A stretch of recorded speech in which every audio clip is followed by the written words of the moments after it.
Installation of the AutoVent is simple. First, remove the cover of your fan.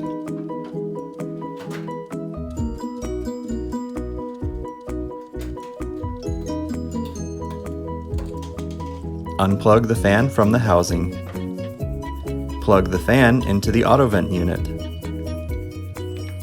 Plug the AutoVent unit into the housing. Mount the AutoVent to the housing using the magnets on the back of the unit. Replace the cover.